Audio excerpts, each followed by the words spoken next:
नमस्कार। तो इसके पहले मैंने आप लोगों को दीर्घ स्वर संधि के विषय में व्यापक रूप से बताया था।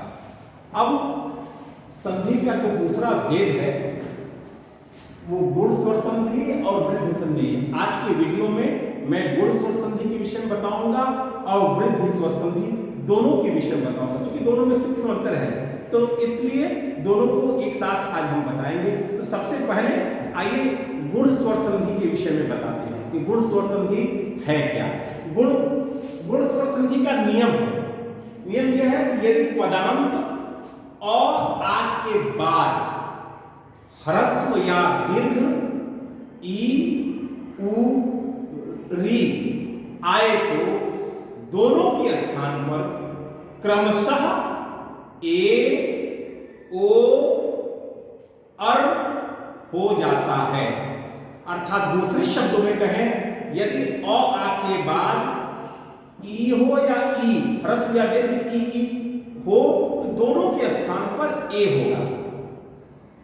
इसी तरह से अ आ के बाद अगर उ आता है तो दोनों के स्थान पर ओ हो जाएगा। इसी तरह से पदांत अ आ के बाद री आता है तो भी दोनों के स्थान पर अर हो जाता है, जैसा कि आपके पास ये उदाहरण स्पष्ट रूप से लिखा गया है। देखिए यहां पर जैसे गण धन इंद्र लिखा गया है तो ण में अ है, इंद्र में ई है।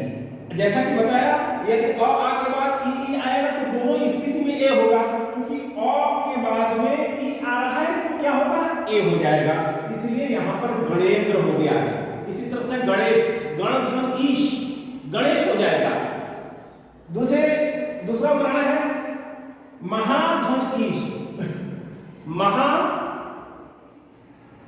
रमाधन ईश है इसमें, तो रमाधन ईश में म में आ है, ईश में ई है, तो आ ई मिलकर के सॉरी ए हो जाएगा। यहां पर रमेश हो जाएगा। इसी तरह से महाधन ईश हो जाएगा। हा में आ है, ईश में ई है, आ ई मिलकर के ए हो जाएगा। तो ये आपका स्पष्ट हुआ कि यदि पदांत या शब्द के प्रथम शब्द के अंत में आ हो और दूसरे शब्द के अंत में ई या ई हो तो दोनों के स्थान पर ए हो जाएगा। ये इस नियम के द्वारा स्पष्ट है। इसी तरह से अ आ के बाद उ आए तो दोनों के स्थान पर ओ हो जाएगा। जैसे वीर धन उचित, र में अ है, उचित में उ है, अ उ बराबर ओ हो जाएगा। देखिए यहां वीरोचित दिया गया है। इसी तरह से नव धन ऊढ़ा, व में अ है, ऊढ़ा में उ है, अ उ मिलकर के ओ हो गया है तो नवोढ़ा हो गया है। इसी तरह से अंतिम उदाहरण के रूप में अ आ के बाद में री आए तो अर हो जाता है। उदाहरण है देव, व में अ है, उसके बाद री है, अ री मिलाकर के अर हो जाएगा, देवर्षि हो जाएगा। जब दोनों को मिलाएंगे तो देवर्षि हो जाएगा। महाधन ऋषि बराबर महर्षि हो जाएगा। इसी तरह वसंत धन ऋतु बराबर वसंत हो जाएगा। तो ये आप सबसे अच्छा एक सामान्य नियम बताते हैं, यदि किसी शब्द के बीच में या ए हो तो आप हमेशा अ आधन ई कर देंगे तो ए हो जाएगा और वहां पर वो संधि हो जाएगी, गुण स्वर संधि। इसी तरह से अ आ के बाद में उ हो तो ओ होगा हमेशा। तो ऐसे ही आप ये गुण स्वर संधि के विषय में देखेंगे। इसी से गुण से वृद्धि है। अभी ए होता था, ए का आई हो जाएगा, इसलिए वृद्धि माने बड़ा होता है, तो ए का आई हो जाएगा, ओ का औ हो जाएगा। बस यही नियम है, इसीलिए इन दोनों को एक साथ हमने बताया है। तो आशा करते हैं गुण स्वर संधि समझ में आ गया होगा। इसी तरह से वृद्धि स्वर संधि को समझ लीजिए। यदि पदार्थ अ आ के बाद ए आई ओ औ आए तो दोनों के स्थान पर आई औ हो जाएगा। अर्थात अ आ धन ए आई बराबर आई, अ आ धन ओ औ बराबर औ हो जाएगा। ये देखिए एक धन एक, क में अ है, इसके बाद एक में ए है और बराबर ए है, यहाँ एक का युग हो गया है। दूसरी तरह से महाधन ऐश्वर्यम है, महाधन ऐश्वर्य, हा में आ है, उस ऐश्वर्य में ए है,